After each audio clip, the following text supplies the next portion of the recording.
Assalamualaikum warahmatullahi wabarakatuh. Perkenalkan, nama saya Diana dari kelas IMC 501. Pertama-tama saya ingin mengucapkan terima kasih banyak kepada Bapak Dr. Yusuf Setiadi, SSTMK, SHMM, MHUM, selaku dosen pengampu mata kuliah Hukum Bisnis yang sudah membimbing kami dengan baik. Dan untuk UAS, saya ingin membahas mengenai implementasi hukum bisnis untuk pemberdayaan UMKM dalam menghadapi dinamika ekonomi global. Baik, yang pertama yang ingin saya bahas yaitu latar belakang dan fokus identifikasi masalah, yang mana pada tahun 2018 jumlah tenaga kerja yang bekerja di sektor UMKM yaitu sebanyak 9.434 rupiah 2058, dengan jumlah UMKM sebesar 64.190 dan perbandingannya adalah 14,70%.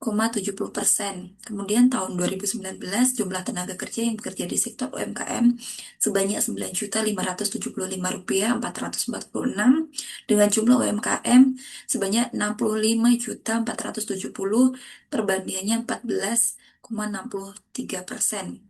Dan pada tahun 2020, jumlah tenaga kerja yang bekerja di sektor UMKM yaitu sebanyak 9.647 rupiah 542, dengan jumlah UMKM sebanyak 64 juta.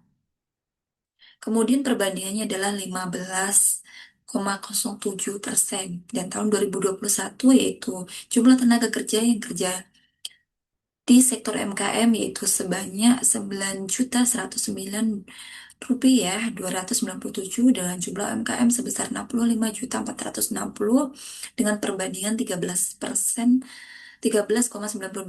Dan pada tahun 2022 jumlah tenaga kerja yang bekerja di sektor UMKM sebanyak 9.416 rupiah 779, dengan jumlah UMKM sebanyak 65 juta, perbandingannya adalah 14,49%. Dan pada tahun 2023 jumlah tenaga kerja yang bekerja di sektor UMKM yaitu sebanyak 9.843 rupiah 840, dan jumlah UMKM sebanyak 66 juta. Kemudian perbandingannya adalah 14,91%. Dan selanjutnya yang B yaitu pendekatan penelitian atau studi kasus. Fokus permasalahannya yaitu yang pertama menjelaskan mengenai usaha mikro, kecil, dan menengah atau yang disebut UMKM memegang peran yang sangat krusial dalam perekonomian di Indonesia. Kemudian yang kedua menjelaskan mengenai tantangan dan kendala yang dihadapi oleh usaha mikro, kecil, dan menengah atau UMKM di Indonesia terkait aspek hukum dalam operasional bisnis. Kemudian tujuan dari penulisan yaitu memahami mengenai usaha mikro, kecil, dan menengah atau MKM memegang peran yang sangat krusial dalam perekonomian di Indonesia.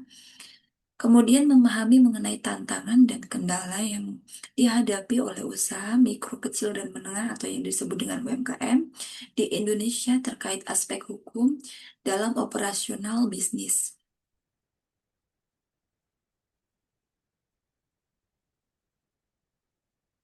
Dan selanjutnya yang C yaitu kajian teori dinamika perkembangan UMKM di Indonesia dan tantangan utama yang dihadapi oleh para pelaku usaha.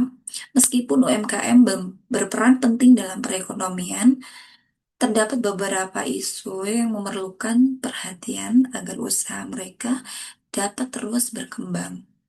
Kemudian akses ke pembiayaan yaitu pelaku UMKM menghadapi kesulitan dalam mengakses pembiayaan formal seperti kredit bank atau investor.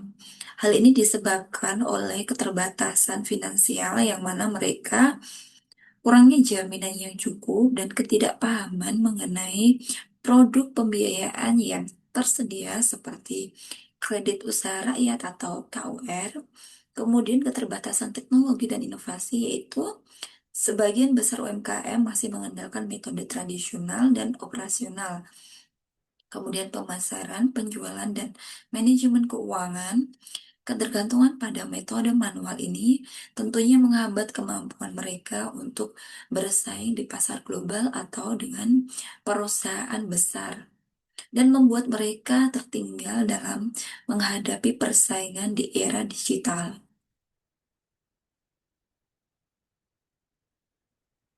Dan selanjutnya yang D yaitu hasil penelitian dan pembahasan yang mana pelaku UMKM mematuhi hukum, yang mana bisnis cenderung memiliki usaha yang lebih berkelanjutan karena faktor-faktor berikut. Yang pertama, pengurangan risiko hukum, kedua, peningkatan kepercayaan mitra bisnis dan konsumen, kemudian yang ketiga, mudahnya mendapatkan izin dan sertifikasi.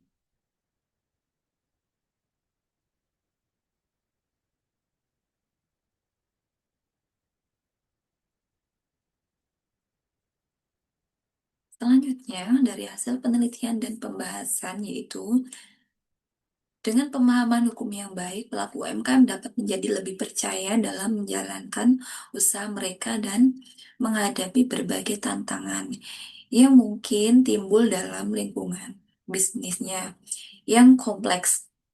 Oleh karena itu, upaya untuk meningkatkan akses terhadap informasi hukum dan menyelenggarakan program pelatihan hukum perlu terus didukung sebagai bagian dari strategi pembangunan UMKM.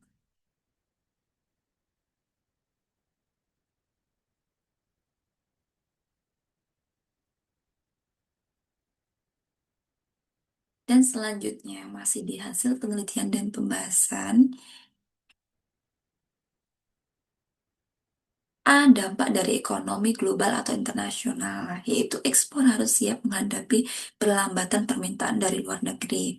Tarif impor yang lebih tinggi, terutama terhadap produk yang memiliki rantai pasok global, tentu bisa menyebabkan pesanan dari mitra dagang menurun.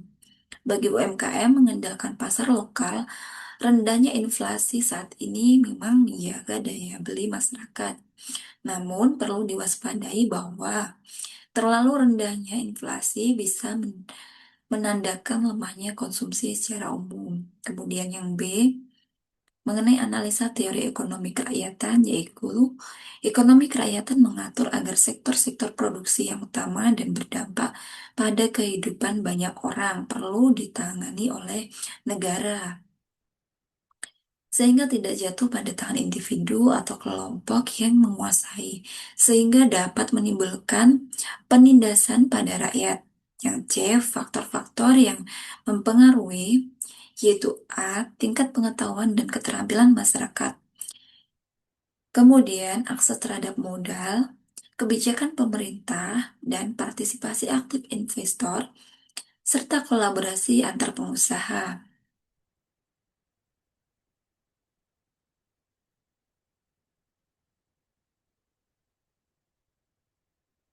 Dan yang terakhir adalah kesimpulan dan rekomendasi.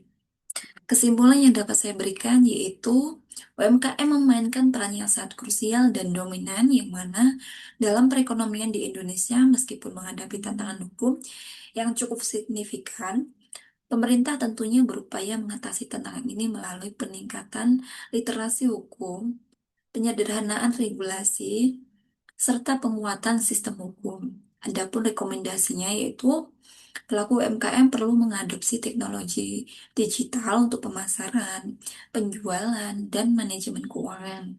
Selain itu, pelaku UMKM harus fleksibel dan berinovasi untuk beradaptasi dengan perubahan pasar dan bersaing dengan perusahaan besar. Dan tentunya hukum bisnis memainkan peran krusial dalam mendukung perkembangan UMKM.